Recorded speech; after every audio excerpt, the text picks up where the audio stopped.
Depuis plus de 2 ans, notre présence sur les réseaux sociaux vise à parler du patrimoine, l'histoire et la culture. Au cours de cette période, de nombreux participants ont rejoint notre initiative, mais certains ont dû partir en raison de contraintes professionnelles ou d'un emploi du temps chargé. D'autres, après une brève expérience avec nous, ont estimé que ce type de contenu n'attirait pas suffisamment d'attention, pensant que l'intérêt pour le patrimoine, l'histoire et la culture était limité.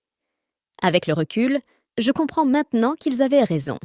Soyons honnêtes, qui s'intéresse réellement aujourd'hui à des émissions qui retracent l'histoire d'un objet ou d'une tenue?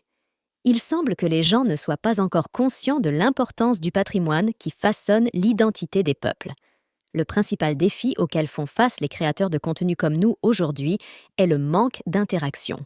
Pourtant, des actions simples et gratuites sont essentielles pour maintenir cette activité, telles qu'un petit commentaire, un partage, une proposition ou même une critique. En abordant ce sujet, je ne parle pas uniquement de notre propre contenu, mais aussi de ceux qui étaient là avant nous, qui produisaient un contenu plus professionnel, mais qui ont décidé de tout abandonner. Il ne faut pas sous-estimer la complexité de la production d'une émission de 2 minutes.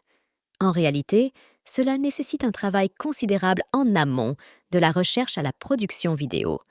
Nous devons fouiller les archives, des nuits blanches à lire un ancien ouvrage, parcourir toutes les pages, parfois dans des langues étrangères, traduire, rassembler des données, puis passer à l'étape de la production sur des logiciels gourmands.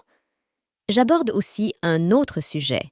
En réponse à la demande de quelques personnes, nous avons traduit plus de 70 émissions en arabe et en anglais. Malheureusement, elles n'ont pas rencontré le succès escompté, avec peu de retours de la part de ceux qui les ont réclamées. À la prochaine, maybe.